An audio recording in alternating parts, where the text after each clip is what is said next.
Donc Bénédicte, un nouveau comptoir citoyen, une deuxième année du budget citoyen. Donc expliquez-nous un peu ce qu'on fait là. Ce qu'on fait là aujourd'hui, on est accueilli par Lucien, Lucien Petit, qui lui a créé sa SIC en 2004. Et nous sommes là pour un nouveau comptoir à initiative citoyenne, permettre aux habitants du Pas-de-Calais de venir construire leur idée. Donc c'est le concept, on a une idée, on vient la proposer, on nous aide à la construire. En fait, cette idée, on l'a déposée sur notre plateforme budgetcitoyen.pasdecalais.fr et de là, on s'inscrit à un comptoir à initiative citoyenne et de là, on participe à un atelier en fonction de ses besoins, c'est-à-dire si on a besoin d'infos sur la finance, si on a besoin d'infos sur ce qu'est l'économie sociale et solidaire ou sur la construction, effectivement, plus, on va dire, plus précise de son idée. On a divers ateliers.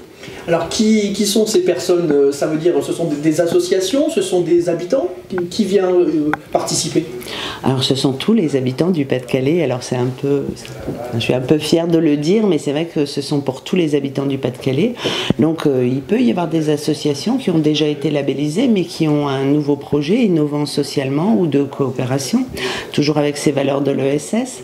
Mais aussi ça peut être un habitant du Pas-de-Calais qui ne connaît pas, qui ne connaît pas l'économie sociale et solidaire, mais qui veut franchir la porte d'un comptoir. Donc ça veut dire, avec mon voisin, on a un projet pour le quartier, ça peut être accompagné? Bien sûr, du moment qu'il répond aux critères de l'économie sociale et solidaire, de la coopération et de l'innovation sociale. Et donc en quelques mots, c'est quoi ces valeurs? Ces valeurs, c'est le lien social, c'est une gouvernance partagée, c'est l'humain avant l'argent. Alors bien sûr, c'est une vraie structure, c'est une vraie économie, donc il faut effectivement savoir gagner de l'argent, mais savoir le redistribuer aussi. Il y a aucune valeur, il y a une valeur marchande, mais aucune valeur, on va dire, de profit. C'est l'être humain, l'humain avant tout. Donc c'est une vision un peu différente de la société d'aujourd'hui, en quelque sorte. Oui, en fait, je pense que c'est des valeurs qu'on avait tous il y a très longtemps et que nous avons laissées de côté puisque le monde va vite et qu'on est parti sur une économie dite marchande. Et là, on a envie de recréer du dynamisme sur les territoires et surtout du lien social entre les habitants du Pas-de-Calais. Donc dans ce contexte un peu de mobilisation citoyenne, vous pensez que ça peut être aussi une réponse ?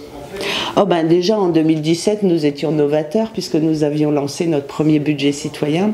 C'est l'une des réponses. Je pense moi que si on arrive à recréer du lien social et enlever cette fracture sociale assez évidente, c'est-à-dire parfois on met en opposition les bénéficiaires du RSA avec des habitants qui gagnent le SMIC, effectivement, où ils ont l'impression que nous aidons plus l'un que l'autre. Je pense que refaire vivre tout le monde ensemble et donner envie en fait d'être ensemble et sans regarder ce qui se passe chez l'un chez l'autre, c'est peut-être utopiste, mais en tout cas je fonctionne comme ça. Et du coup, est-ce que ça c'est de l'éducation populaire? C'est une éducation populaire moderne. Je pense qu'effectivement l'éducation populaire était essentielle à l'époque.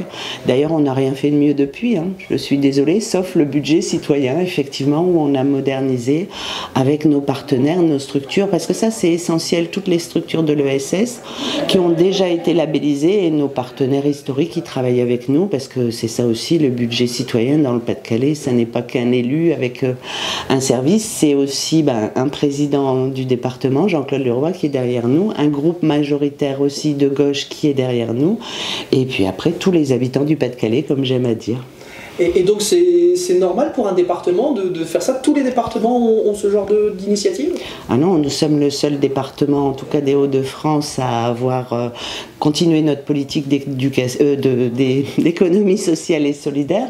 Alors c'est vrai que c'était un engagement assez fort, mais essentiel. Alors c'est vrai que l'économie en règle générale n'est plus compétence de département mais région. Mais c'est vrai que nous l'avons abordé, nous, comme un filigrane, un fil rouge qui va irriguer toutes les politiques et nous ne sommes qu'à l'impulsion du projet.